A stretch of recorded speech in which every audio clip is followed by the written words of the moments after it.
Hi there, I'm Daniel, the low-budget outdoorsman. And before I flip the switch to fishing mode for the spring and summer, I come out and did a little post-deer season scouting, and I thought I'd give you a quick video on my 5 tips, my 5 strategies for successful public land whitetail hunting. Public land hunting, especially east of the Mississippi, is much different than hunting on large tracts of private land. Permanent stands and blinds cannot be constructed. Access trails cannot be cut and maintained. Food plots cannot be disked up and planted. Feeders cannot be left out during the off-season or in-season where legal. Trail cameras are susceptible to being taken if left on a tree. These factors, combined with the added pressure from hunters, hikers, campers, and fishermen using the area, place the public land whitetail hunter at a decided disadvantage. That being said, hunting on public land can indeed be a rewarding and productive experience. This is how I approach public land hunting. Number 1, find the thickest parts of the forest. I do this for 2 reasons. First, pressured deer spend most of their daylight hours in these areas because they feel safer. And second, from experience, I know that most hunters will not go into these areas. I do this by A, identifying where pine trees have been planted by the forestry department. Pine trees often allow thick undergrowth. Forestry maps and aerial photography combined with topographical maps are a great place to start. B, by finding storm damage. Ice storms, gusty straight-line winds, and tornadoes leave behind an area that will become thick with vegetation as mature trees are broken off and more light gets into the saplings competing for it. C, looking for recently logged areas. These selectively logged areas act much the same as storm-damaged areas. And D, I mark CRP fields.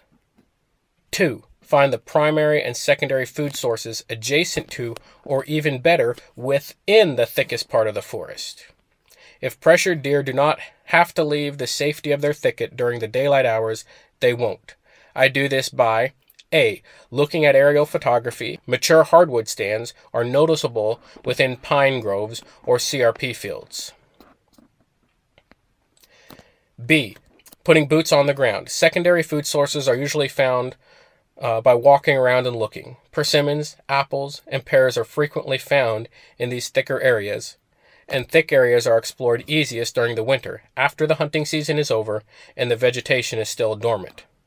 The deer's primary food sources will change seasonally based upon availability, but on public land I focus much less on agricultural fields for 2 reasons. 1, these crops will be harvested shortly before or after the season opens. And 2, ag fields are the first place many hunters set up if they are unfamiliar with an area. I have often seen orange vests lining the edge of ag fields on public land while the remaining hundreds and thousands of acres are hunted much less.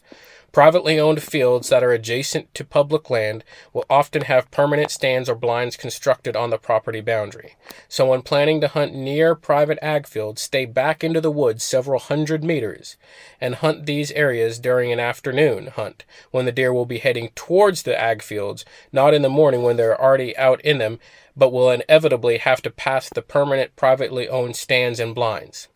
C, be willing to walk further than other hunters. A deer sign next to the road is often from nighttime activities, so don't get caught up in sitting over a water hole in the open or a persimmon tree on the road.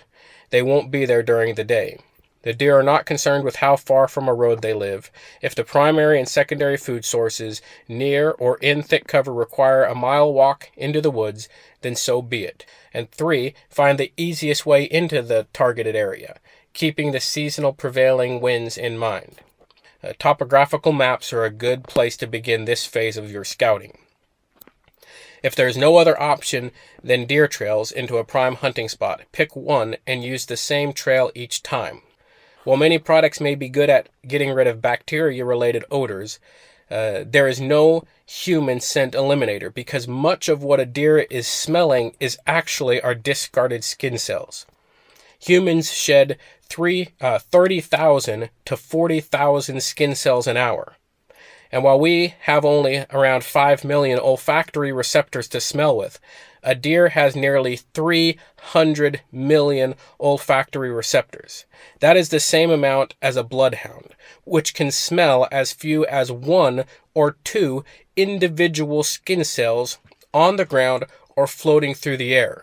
And we shed 40,000 skin cells an hour. Reducing bacteria-related odors from sweating is important and can be done by simply packing lighter and not putting your warm overclothes on until you're at your stand location. But since odor elimination is a myth, I strongly suggest natural cover scents. If the wind is wrong, a deer will smell you, period. But that does not always mean they will spook. Deer are masters of noticing movement, and most often it is a combination of scents and movements that spook deer. Natural cover scents are unique to every environment.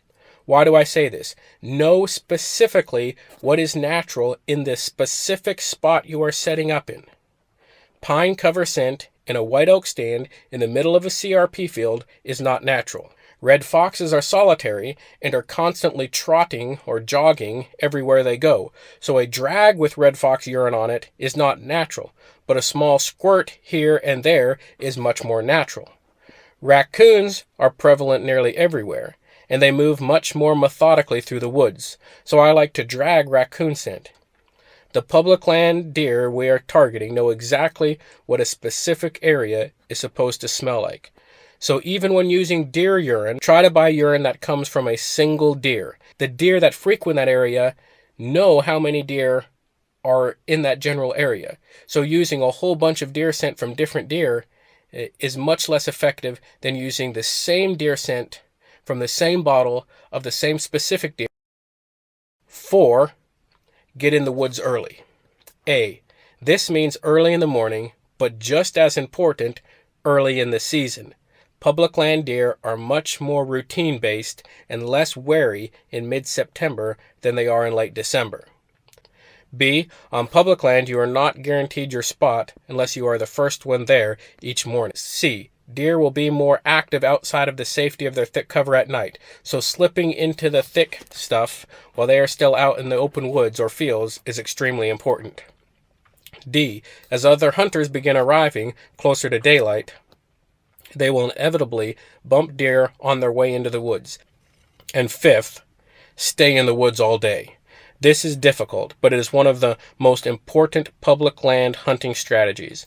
Most morning hunters will exit the woods between 10 a.m. and noon. All of this added commotion causes the deer to be more cautious.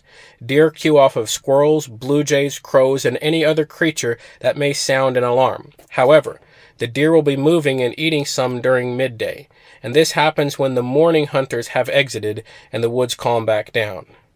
B. Most afternoon hunters will enter the woods between 2 p.m. and 4 p.m.